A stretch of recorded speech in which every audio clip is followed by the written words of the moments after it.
বিএনপির ভারপ্রাপ্ত চেয়ারম্যান তারেক রহমান এখনও ভোটার হননি, তবে আবেদন করলে ভোটার ও প্রার্থী হওয়ার বিষয়ে ইসি সিদ্ধান্ত নেবে। নির্বাচনের আগে এনআইডিতে ভোটারের ঠিকানা, ছবি সহ 7টি স্থানে পরিবর্তন করা যাবে না। নির্বাচন ভবনের নিজ কার্যালয়ে সাংবাদিকদের এসব তথ্য জানান নির্বাচন কমিশনের সিনিয়র সচিব আক্তার আহমেদ। মানিক শিকদারের রিপোর্ট।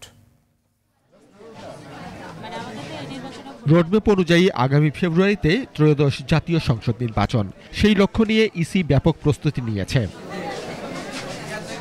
রাজনৈতিক দলগুলো নমিনেশন ফর্ম বিক্রি, প্রার্থী বাছাই সহ নির্বাচনী আমেজে আছে। বিএনপি 200-রও বেশি আসনে প্রার্থী মনোনয়ন চূড়ান্ত করেছে।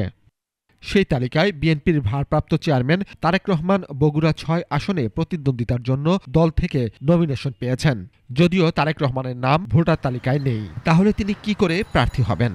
সাংবাদিকদের এমন প্রশ্নে ইসি সচিব জানান, গত 31 অক্টোবরের মধ্যে যারা ভোটার হিসেবে নিবন্ধিত হয়েছেন তারাই আগামী জাতীয় সংসদ নির্বাচনে ভোট দিতে পারবেন। তারেক রহমান এখনও ভোটার হিসেবে নিবন্ধিত হননি, তবে তিনি আবেদন করলে ইসি সিদ্ধান্ত নেবে। পারতে পারেন যদি কমিশন সিদ্ধান্ত দেয়। আইনগত আছে, আপনারা একটু ভোটার তালিকা নিবন্ধন আইনটা দেখে নিন। তিনি জানান, জাতীয় পরিচয়পত্রের কিছু বিষয়ের সংশোধন কার্যক্রম আপাতত স্থগিত করা হয়েছে। ভোটারের নাম, বাবার নাম, মায়ের নাম, পেশা, জন্ম তারিখ, তার ভোটার ঠিকানা এবং ছবি, এই 7টা ফিল্ড এই মুহূর্তে পরিবর্তন করা যাবে না।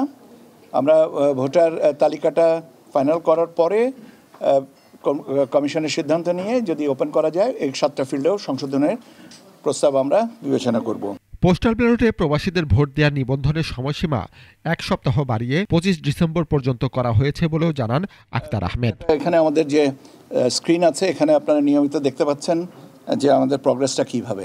মানিক শিকদার, 21 টেলিভিশন, ঢাকা।